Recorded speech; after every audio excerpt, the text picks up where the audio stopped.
Okay, we're off.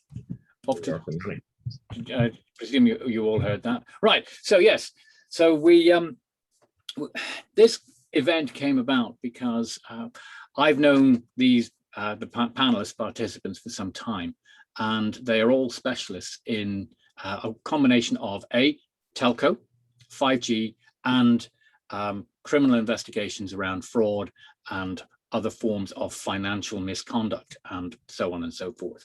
And what became apparent is when we look back at the journey of 3G in telco to 4G, as we've all taken to our iPhones and Androids, we also see an uptick in fraud scams, other forms of money theft, identity hacking, and so on and so forth.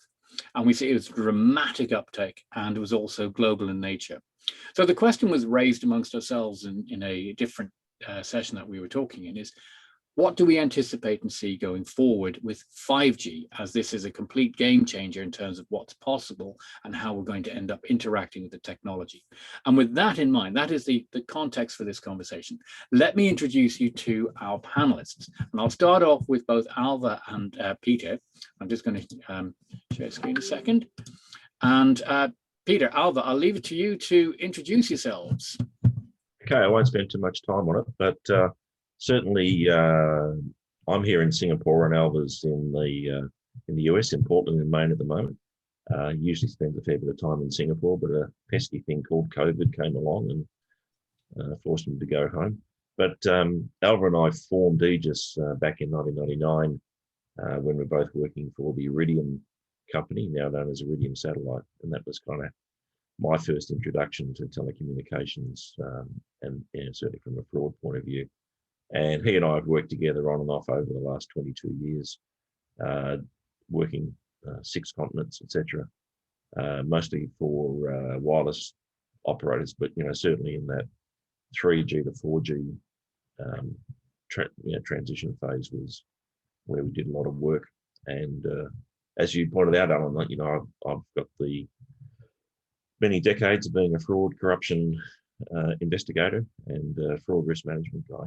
And so that's kind of what I bring to the table and what I find interesting about what is likely to happen as we move into the 5G world over the next 4 to 5 years, I guess. Thanks. Alvah? And I guess what I add to all of that is a focus on the technology side of things. I've been working in application of AI technologies, including machine learning and data analytics, to develop a better picture of what the fraud experiences are at the moment. And as you said, Alan, we see a lot of opportunity for telecom companies to kind of regain leadership in products and services for their customers, but they'll also need to do a lot of attention to risk management. Right. Okay. Well, looking forward to exploring a lot of these themes. And then Robert, sort of tell us more about who you are and why you are here to talk with us. Okay, thanks, Alan. Okay, I'm Robert Thelen-Bartholomew, and what I bring to this is a very wide background. I originally started working in international organised crime for central government and associated issues. Moved on to be a director at the UK regulator in telecoms, specifically engineering and spectrum matters, rolling out the UK work for the Olympics. And after that, decided to establish Urkmar. We're an independent small consultancy, work across the globe in a range of topics, both public and private sector. Specifically relevant here is that we're doing an ever-increasing amount of work, as you'd imagine, on 5G strategy and cybersecurity around those sort of issues. More recently, we have just been involved in specifying, designing and delivering for a client in Asia a major 5G system, and that really got us to the depths of really understanding what goes on. As a team, we also participate in various international bodies on the standards at 5G, and that is both operational and sort of implementation level. So I'm here really to bring that sort of thing. I really am focused on the operational side of 5G and where it works, and interested how this issue of transitioning 3G, 4G, 5G services, and we can just throw in that, yes, 6G, we're already working on it, and rollout is already being planned. So even number Gs are normally the ones that are the successful. The odd number Gs are the ones that are normally the less successful of them. Right, well, pause on that for a moment and just take the screen back.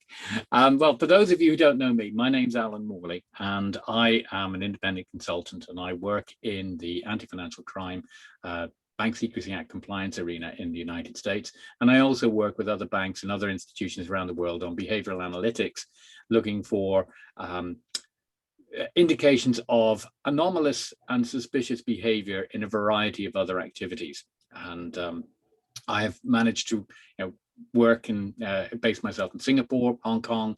My home base is New York, New Jersey, and obviously go back occasionally to the UK and EU on other matters. But basically, we're all together because this is a topic that affects us all everywhere.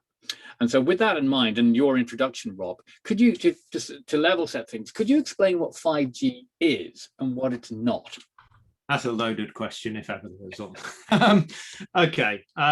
This isn't a, it isn't a technology session that we're doing, but just at a very high level. I mean, 5G is, in essence, just another transport mechanism. It's just another way of connecting mobile devices back into the network. Is a very simplistic way. What it brings to us is high speed. Maybe not the headline that the media may talk about. I mean, it's high speed. It is good. It is better than 4G. But really what it brings is lower latency, that delay that is encountered. That enables things like really effective augmented reality, virtual reality, and all sorts of other mechanisms which interact. It also brings in the ability of a much bigger number of users at any one site. So, it is that nirvana where trying to bring multiple technologies together in one transport layer is what it's about. Now, the price you pay for that is, of course, you start having to engage things like edge computing. So you start moving a lot of the computing power right out to the edge, meaning the remote cell sites that they have far more capability in terms of delivering service, but also far more risk. So what are the risks? Very briefly in 5G.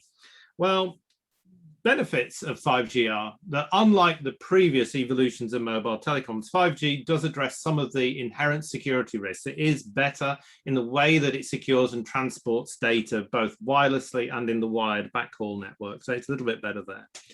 But it also brings in a number of other issues, and these are quite large issues, but you have a thing called Open RAN that is really the thing of the moment. This is allowing multiple manufacturers in. So no longer does the operator need just one manufacturer's equipment. There can be multiple different manufacturers, but that means it becomes more available. There are some quite complicated, quite erudite ways of intercepting, but man-in-the-middle attacks, spoofing base stations comes a little bit easier. It's not impossible now, but it comes a little bit easier. There is also the issue of a thing called standalone, non-standalone. Your phone, yes, it's 5G, but it'll still roam on the other networks. So you're not designing any application or solution just to 5G. It is also going to be on 3G, 4G. It's going to roam backwards and forwards through the networks. So what am I trying to say? Like any communications medium, really the risk or the issues, and 5G will not solve it till we replace the human out of the loop. And I had a very interesting conversation about AI and replacing humans actually with somebody earlier today. It's about the people issue. It's about the human risk, because what 5G does, it brings home-like computing to the portable device, the speed, the seamlessness, the connectivity to a device in your pocket that you're going everywhere with. And that's great for the individual, but they're not thinking about it. At the moment, there is a perception when I pick up the phone, I have that call, somehow it's private. People sort of think of privacy issues, but you think it's somehow unique to you. And the very same person, if you ask them if they go in a coffee shop and just use Wi-Fi randomly, most people say, oh no, I'll VPN out of the coffee shop to make it more secure. They don't think about that on their mobile phone, most people. So it is the human engineering side of it. You're putting much more power in the pocket of the person, much more access. But the problems are still there, and it is more human. And I think from a technology point of view, where can we get benefits? Very briefly, to resolve that, of course, you have more processing power in the device, the nature of how our devices are evolving. You have more precision location, and you have more analytical data available. Now, there are two sides to that coin. We're not going to go into the whole data privacy issue, but those sort of opportunities are opening up to us with 5G. Right. Okay. Well, one of the things I wanted to, and we discussed this in early conversations, make sure people understand is there's an awful lot of funny information about 5G and so-called conspiracy theories. So just to level set, the frequencies that are used, some of them are old television frequencies. Is that correct, Rob?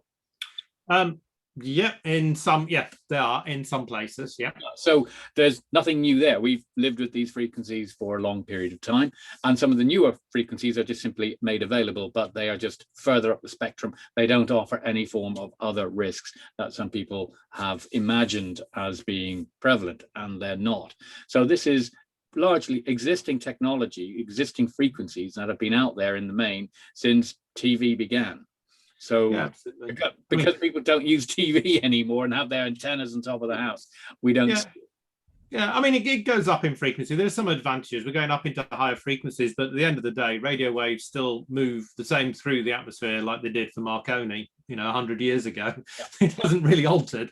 And a lot of those myths they are truly myths. All equipment has to comply to various standards of emissions, so that's a little bit of a red herring, I think. And some of the ones you hear about, there are some really quite extreme versions of those myths, and so far there's absolutely nothing substantiated, nothing I can see anywhere in the world.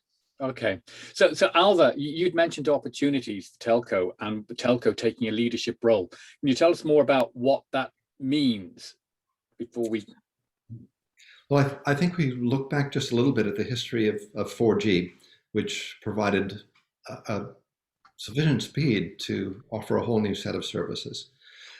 However, I would say that the telecoms in general kind of missed the opportunity in many cases to take ownership of those services, and in many ways have remained a pipeline. So that's a commodity business.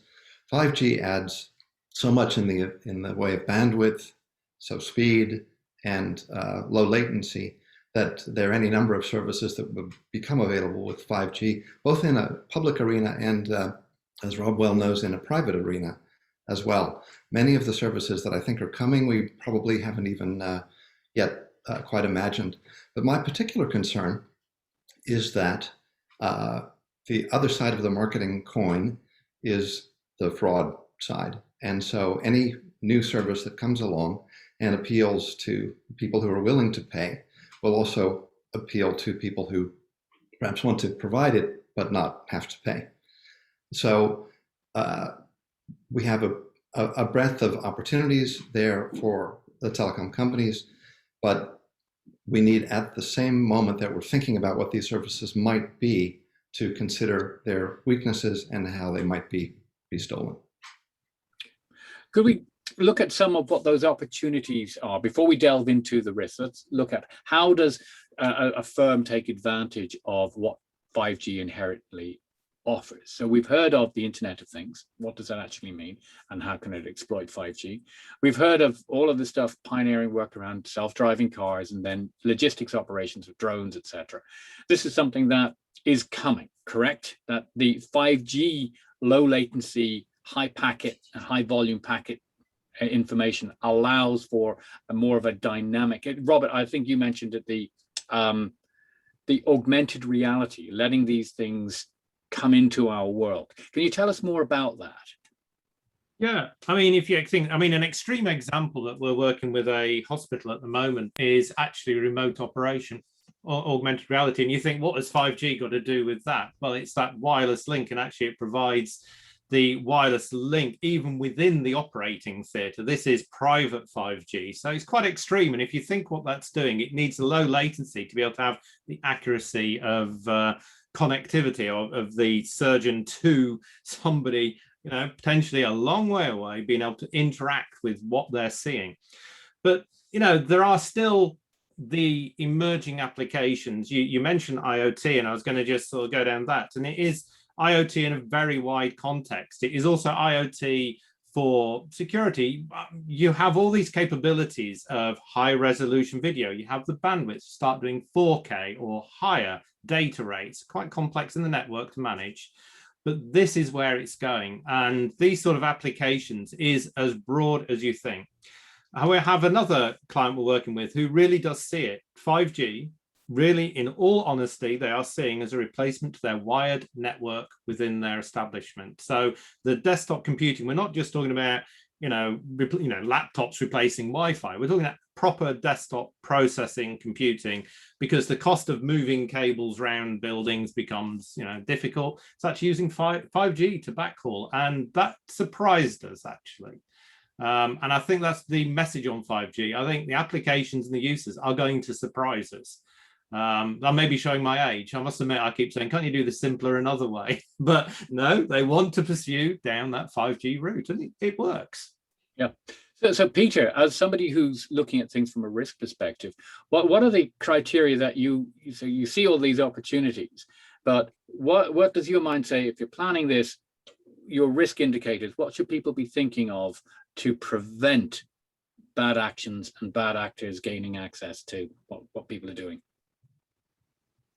The risk profile in 5G is incredibly broad, of course, because the fraud issue is one, but there's also the, as Robert was alluding to with the, the low latency, but there's we're going to demand high reliability from 5G.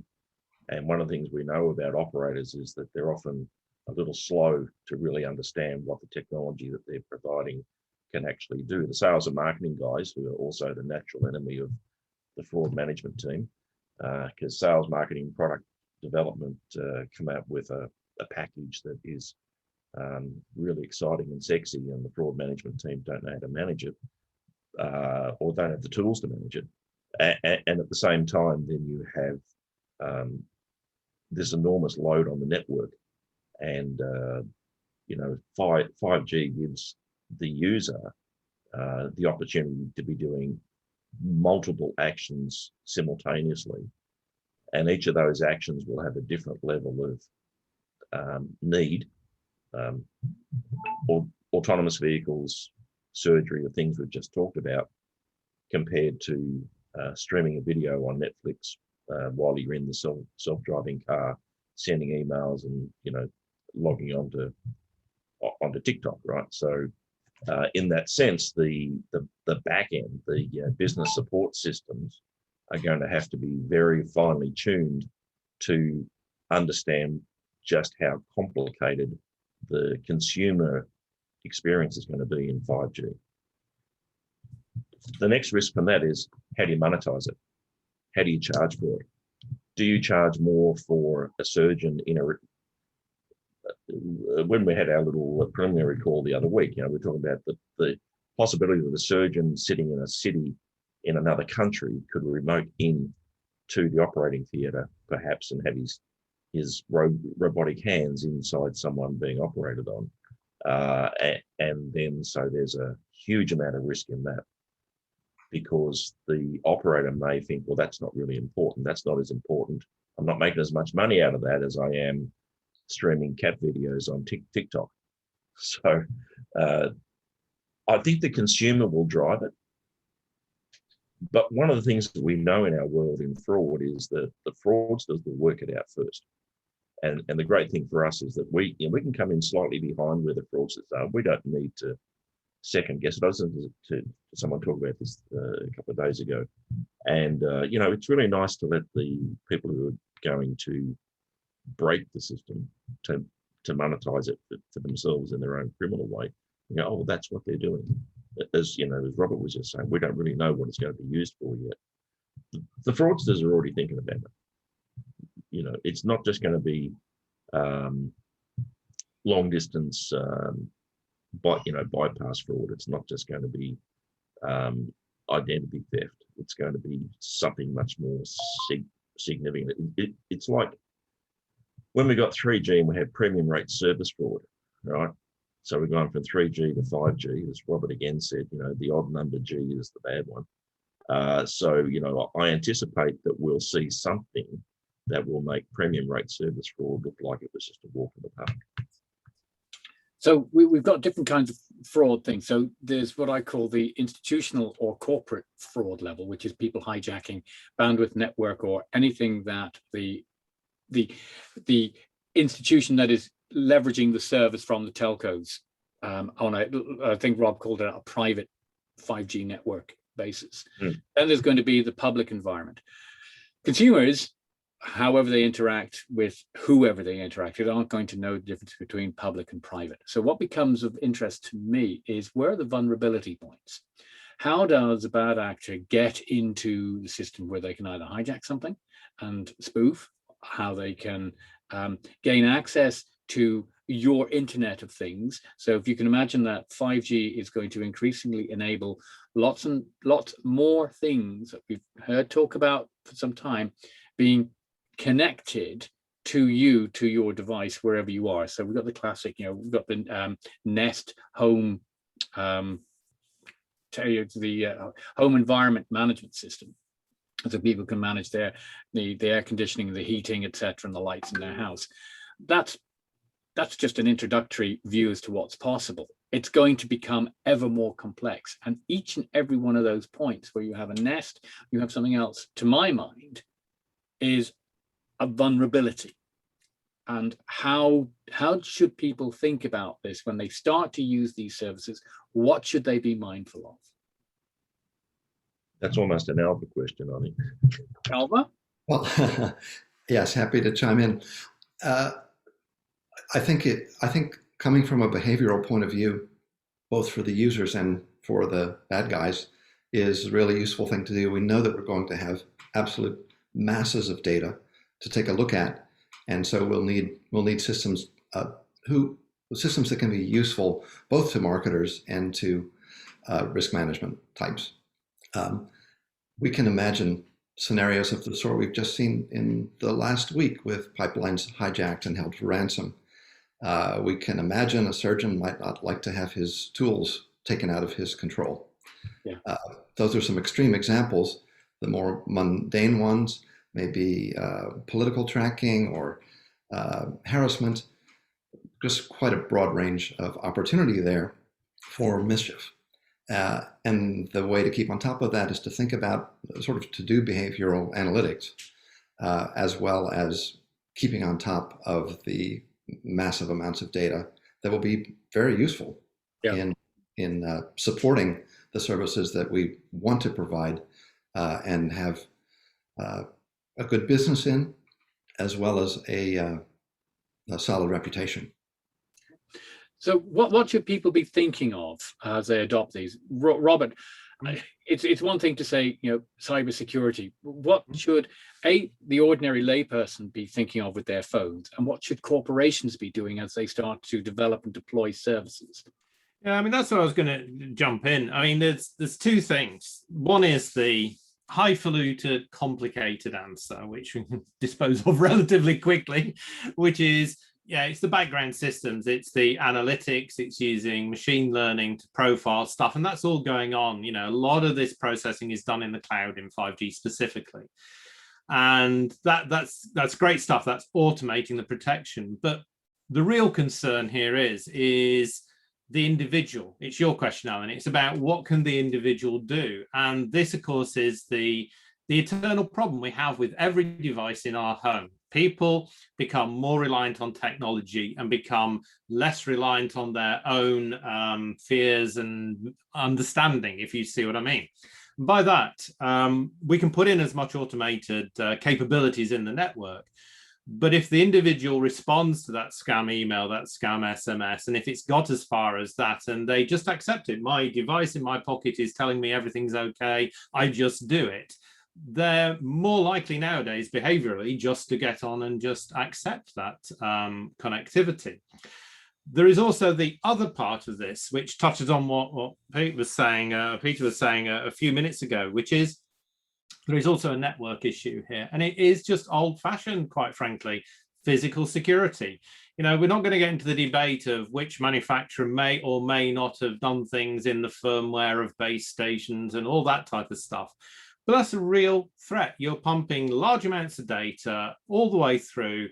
If the physical security side and all the usual things you expect for good design are not in place, then yes, you can get into the network. And then yes, all the IoT devices you're talking about, Alan, you can start doing things. And let's not forget, the advantage to a potential perpetrator here of your IoT in your home is not just to turn your heating up. It is that from that data, I can work out, are you at home, which rooms you're in, what's your pattern of operation. There's all that. It is a mine of information that I can take away from you. So how do we deal with it? And that, I think I'll be a very rich man if I had a simple answer to that. I would be a very rich man. Yeah. It is behavioral to start with. And that's, I think, the basic thing we forget about. Maybe I'm wrong in that, but I think sometimes when I know friends and family who've given in, have done something stupid and they ring me up, it's like, did you click that? Yes, I did. Why? You know, we're still at that level, I think, for us. What I find interesting, I've been involved in many more information security questionnaires from financial institutions looking at either software vendors or anybody who's offering a given service that connects to the bank's network in any way, shape, or form. And the depth of inquiry are increasingly more comprehensive and really asking how good is your security. They want details of how well you are applying certain minimum standards, and they want the evidence, and they want to know how frequently you run your vulnerability scans, how frequently you do this, that, and the other. And that, I think, is a very positive and encouraging thing, because that as a practice and behavior, as you rightly say, Rob, it's not just for 5G, it's just for anything that you're doing electronically in everyday life and professionally. So, but that's a professional matter, taking charge of its own security and making sure that other people are as well. Individuals, what kind of educational programs should we really be looking to promulgate into the public domain so that people really get it's on them more than it is anything else? That's a good question. Go on, Peter. There's another dimension here, and that is that, the very nature of 5G, it is so different from anything we've had before that I think the public, we've already seen the confusion that a very basic concept like there's two kinds of radiation, right? And so we've got all these people with tinfoil hats thinking that the radiation from the 5G tower is going to give them cancer, right?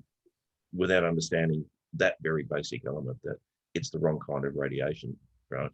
So if you can't educate the public on that and have them believe it, the more complicated education program we just may have to design a system for not just the lowest common denominator, but 6 feet underneath it, right? And what the public probably doesn't need to understand, and I think operators and consultants and people working on it like us do, is that the very basic interoperability of 5G, that your customer isn't necessarily going to be using your network, not just for a period of time, but for little pockets of time as the signal gets bounced around and their connection gets bounced around to give the best ubiquitous service that they can have. And I don't yet understand, I haven't seen anything that makes it clear to me how, as an investigator, I'm going to be able to come in and join all those little bits and pieces together. It was like when we were trying to explain 20 years ago the difference between TDR and TDMA and CDMA people. That was hard enough, right? And now we're going, well, we've got this 5G thing where you might have 20 different systems, but the customer's just going to get handed off to one or the other. How do you collect all that data? Because if I understand correctly, there are no CDRs in 5G. So is that going to create a problem for law enforcement, who rely heavily on call data records to conduct in investigations? It is interesting you say that, Peter. I think the systems I've dealt with have got CDRs in them, maybe just not in the same format, because for billing, they want to know what's called where. Can you explain what CDR is? Call data record. So your end-to-end activity on the network showing what you were doing, the chargeability, etc. Yeah, the real problem is it's not necessarily the CDR, it's the over-the-top application. So it's the WhatsApp, the Zoom, like we're on right now, and all of those apps. I mean, that's where it gets really difficult. And I think picking up what you're saying, and I'd be interested what Alva and Alan have to say about this. From my point of view, it's really interesting. The more difficult you make, for example, the financial apps, the more human nature is to find a way to simplify it.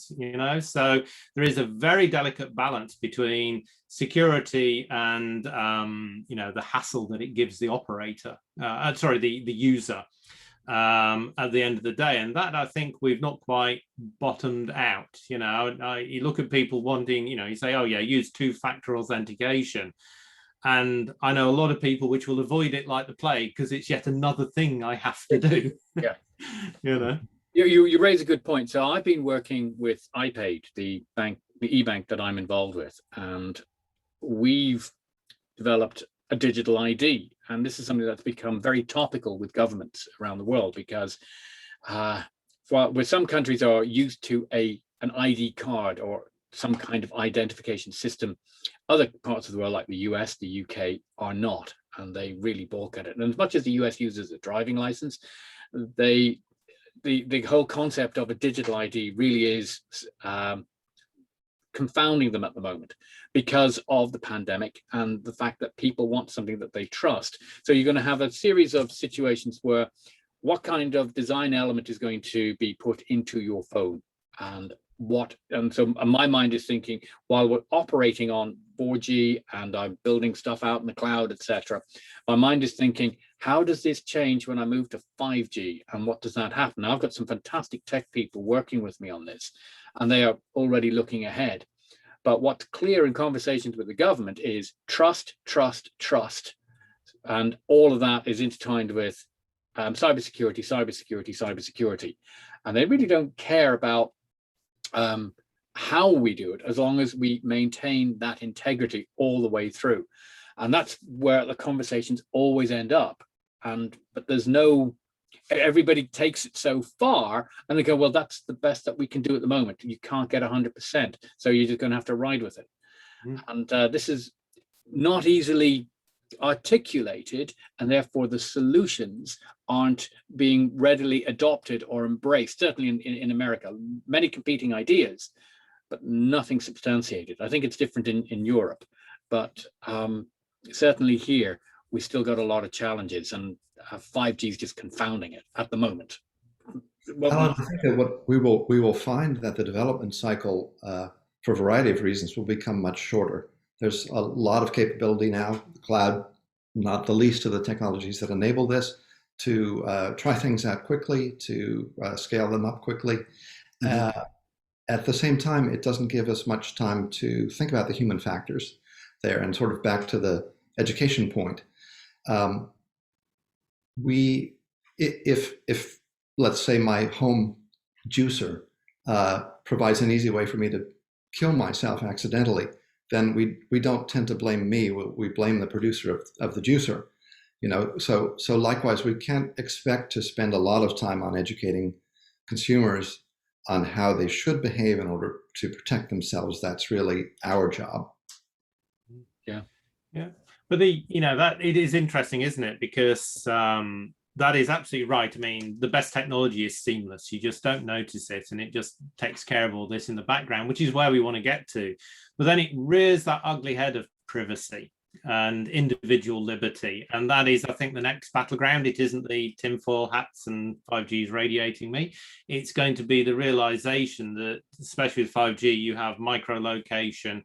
A lot of the really good ways to protect people from financial transaction fraud and whatever will be through, analysis of utilization of their device or where they are and all of these type of things. And yet that is absolutely in conflict to where people want to go with civil liberty, and then differing civil liberties across the world as well. And this is a real challenge. We've got global networks with differing, regulatory environments and legislative environments in the world as well. I don't know how you've found that. It's sort of rearing its head here, and working with some people on data privacy recently. Of course, you've got GDPR in Europe. The UK still has it at the moment, I think. It'll probably change soon. But these type of things, it's starting to become more and more prevalent on people's minds when they realise what data is being harvested about them. Yeah. It used to be that you could know some cell a mile or 2 miles or 5 miles away is about as close as you can be identified for a location. Now it's going to be a matter of meters. Yeah, and that's something that we're seeing in bank app that I've developed. We have a choice, and it's obviously a cost consideration. We can know, which zip code. We've got it set to zip code where you use the app for whatever reason, be it to make a payment or just simply log in. But we can take it down to 2-meter accuracy, and for counter fraud, anti-money laundering, drug trafficking, etc., that geolocation becomes particularly important. And as we're now banks are, shall we say, encouraged to share ever more information with law enforcement, that kind of profile information, behavioral pattern analytics becomes ever more valuable. But consumers have no idea that that information is being gathered, and it's not PII. It's you are somewhere, we can take that information. We're just not giving away your name unless law enforcement want it and subpoena for it. So that's something, to my mind, anonymity is over, and the sooner it ends the better, because then we can get rid of idiots on the internet doing stuff and hiding behind some fake ID. But we are seeing a big shift. Now, many years ago, we talk about education. I used to run at high schools in the US a program where I'd be in front of 13-year-olds and up, talking about the perils of the internet and modern communications, and through using elements of drama, getting kids up on stage to be cell towers, data centers, creating tree-like shapes, and I'm a data center type building. We could then look at sending messages. Where are the copies? Where are the archives? And when people started to see that their data is kept by the telco and by the data provider, the package that you're using, kids were like, you mean nothing? If I deleted my app, it's still over there. I went, yeah. Just because you delete it doesn't mean that they delete it. They've got a different set of requirements, laws and rules and regulations. And law enforcement can get access to what you've been doing that way instead of coming directly to your phone, just as an FYI, and so on and so forth. And this was an eye-opener. Now, many years later, I've been in the shopping mall and I've had people come up to me and go, you were the guy that was at my school. I remember what you said about my data and what how I should look after things. So I do think there is a role of educating people, and each country does their own. But I think there's the younger age you engage people to discuss their what they are doing and how that information is captured and managed, and then ultimately used by a variety of people other than themselves, is very important. And that is something that I would like to see possibly industry associations and other governing bodies come together to try and promulgate, certainly at the school level. Get them young. Alan, I have to insert here that I was thinking very much about all of that the entire afternoon of January 6th. This was the events at the U.S. Capitol. Oh, yes. There were a lot of trails left behind there. Mm-hmm. Many of those people, including many of those young people, had little thought or concern about. Yes. I would often tell my kids at school that if you're going to go rob a bank, leave your cell phone at home. Or leave it tie it to the dog, so at least it's moving around the house, and then go rob the bank, because but it goes a step further now. Leave your iWatch at home, your phone at home, and it's your iTag or whatever. Yeah, that's the point, isn't it? It is ubiquitous, and that's why I think if we're getting into the deep philosophical bit of it, it is about the evolution of society and digitization. And it is about education, ultimately, to understand. Thankfully, I think we're all of an age where we didn't have these things when we were 14, 15, because God knows what history that would give us that would crop up now. And that's the beginning of identity theft, quite frankly. In our youth, Rob, it was Radio Ham that gave us access to the world. on a free footing. How well, yeah, we have to admit, Alan and I were at school together. That's so.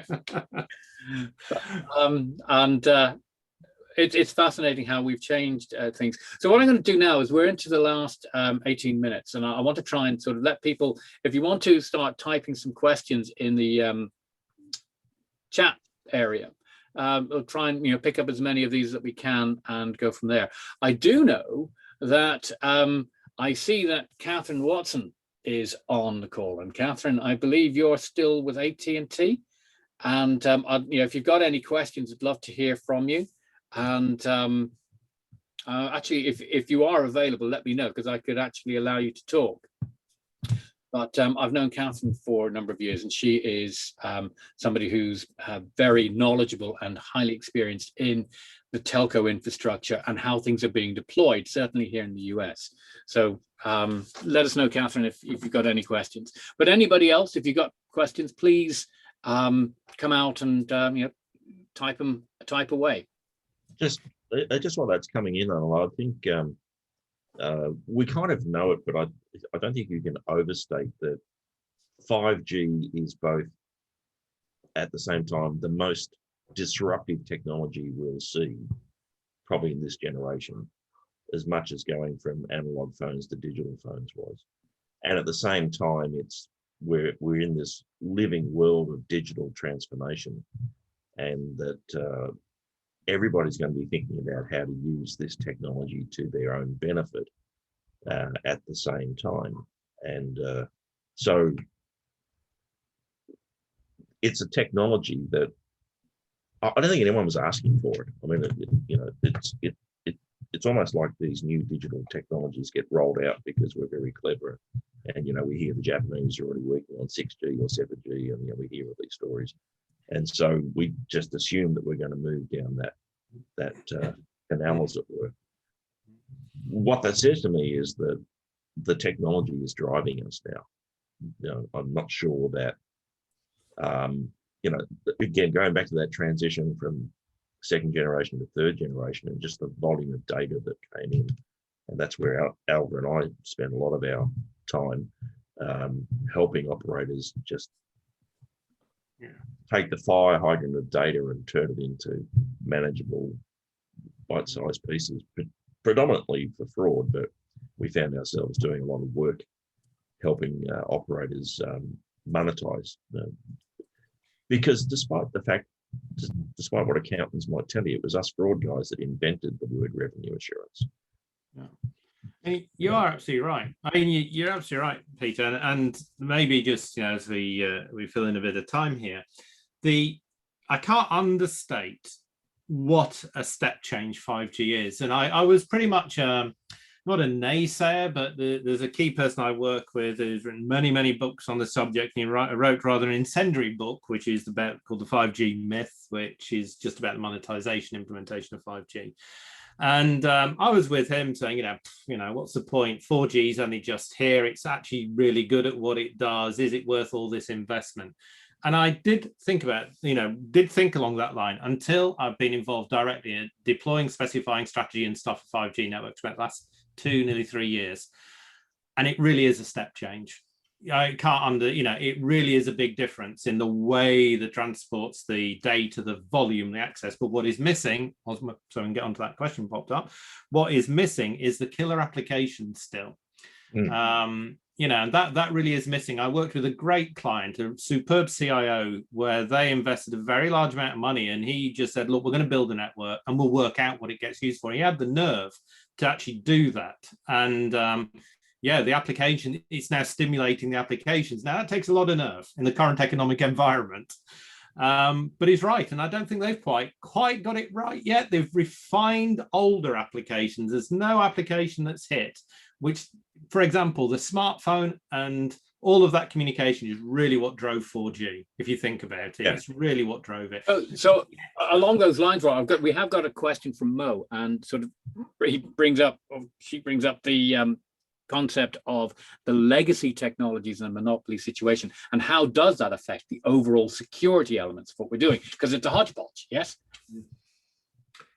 Yeah. I think the best way to answer that is yes, and that is a real concern because, as I said, your phone's going to be roaming backwards and forwards across different networks, ultimately, I think it just sounds like an easy answer, doesn't it? It's I think what we're all saying, which is it starts with education of the user at the very beginning, because the networks are not going to be homogenized just onto 5G or more. Probably for another 5 or 10 years. Do not underestimate. 4G will be around for another 10 years, realistically. I mean, in fact, I know one country that's just turning off their 1G and 2G system. The UK still has some 1G stuff around. And a lot of your voice calls are still carried on 2G or 3G here. So, yeah, you know, tend not to think of that. Yeah. So it really is a patchwork of different things as each technology leapfrogs the other. It's the ability of it to spread and go further. The other question I had, many years ago, I was involved in a project with McDonald's, and they were looking at then the 3G rollout, and they were looking at their property portfolio relative to cell tower locations, etc., for picocell deployment. How does that arena change for landowners, people who, landlords, people who property managers, retail, REITs, etc.? How does the deployment of the infrastructure for 5G and so on present opportunities for that kind of setup so that more picocells can be deployed? Yeah. Okay, I'll try and give a quick answer on that. And please, I seem to be dominating the microphone at the moment, so it wasn't going to be a technical session, but okay.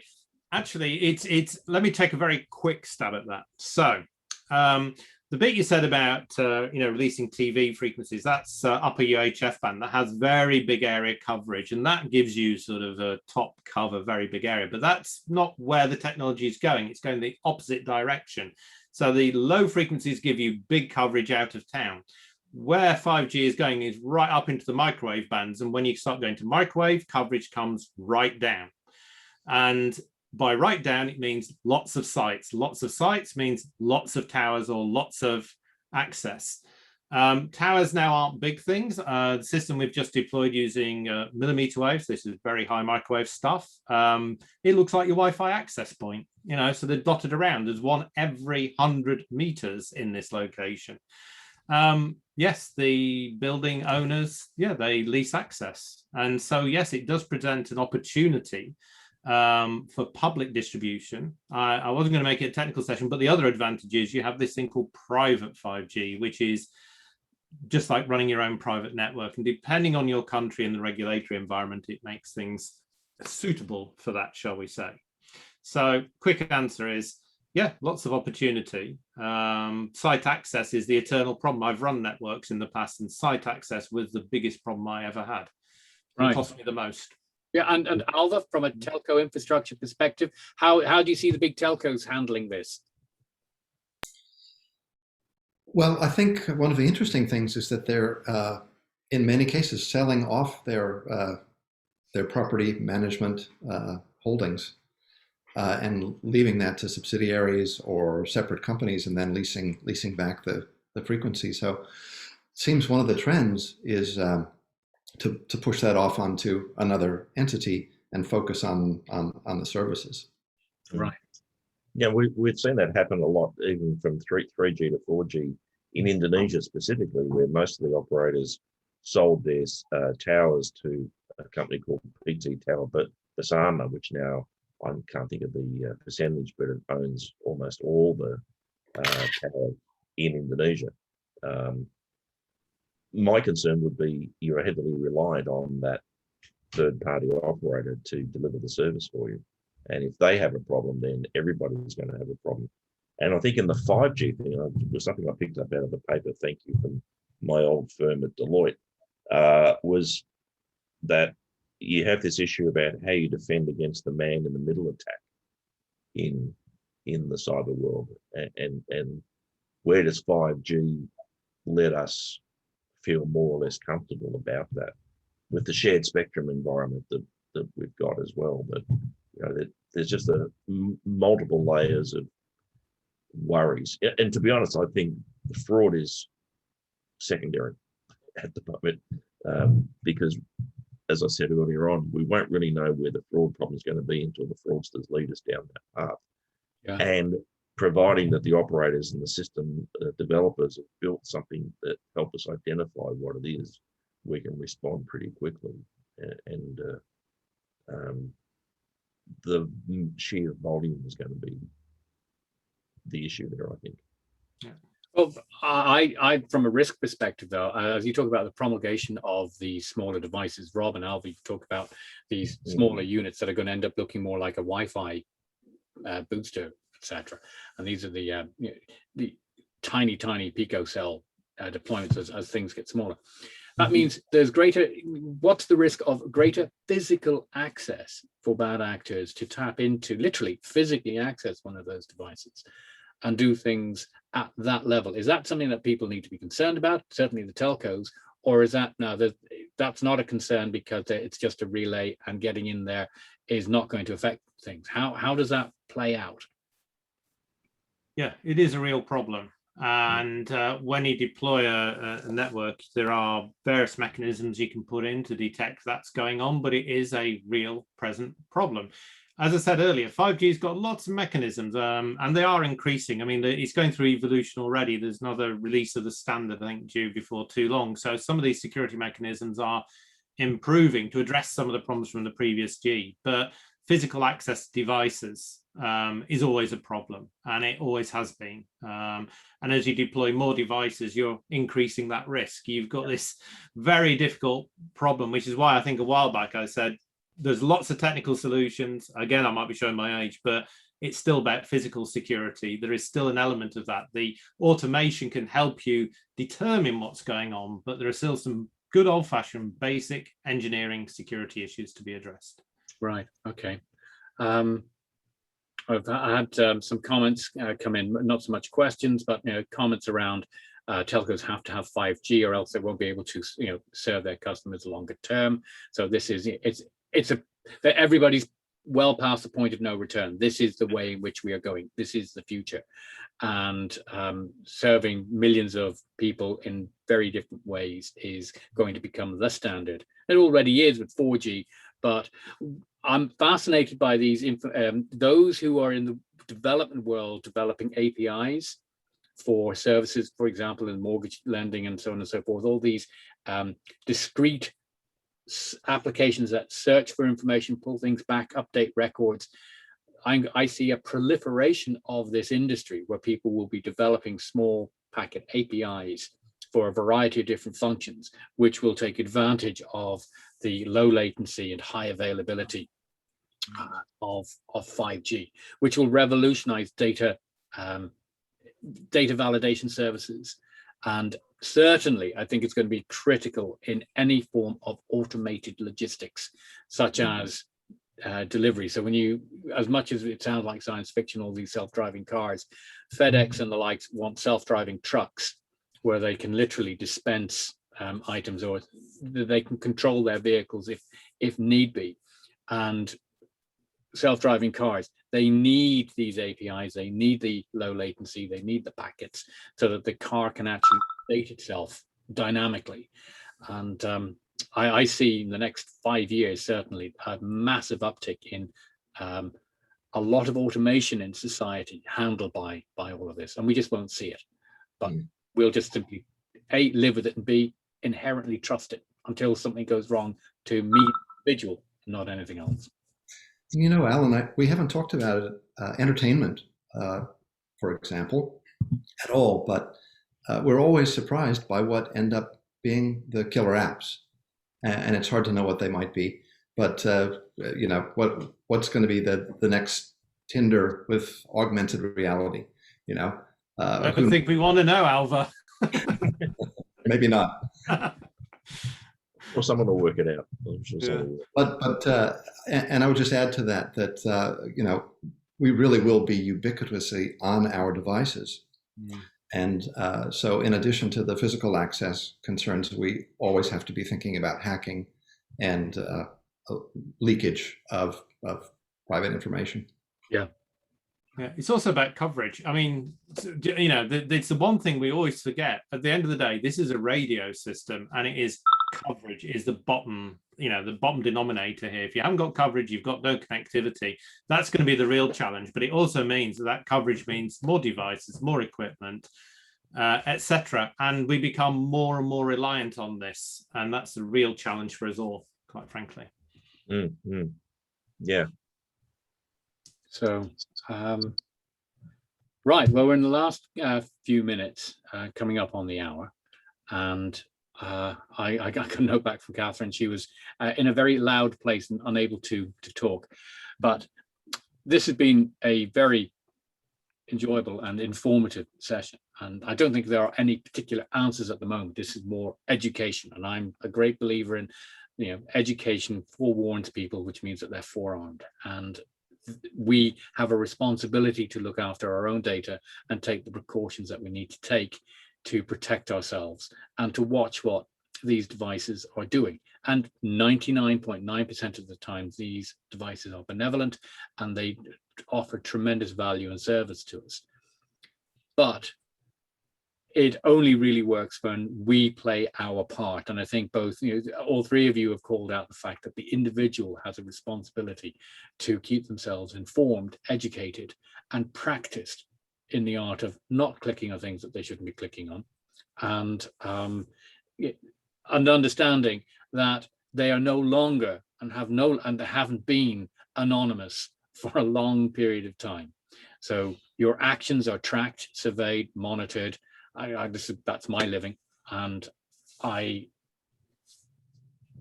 just fascinated as to how this is going to roll out, and it is global, and it's going to be very impactful going forward. So on that note, I'm going to say thank you to Alvah, to Peter, and to Robert for really sort of bringing things out in a way in which I think everybody's been able to understand and interpret. So thank you. Thank you. Sort of getting some notes. People have enjoyed it and learned lots of things, which is super. And with that, I'll just keep talking. We can keep talking amongst ourselves, those that want to drop off. I know some of you have to go, but I'll be turning the recorder off now, and then I'll make that available to those people who want a copy of that. So I'm just stopping the recording now.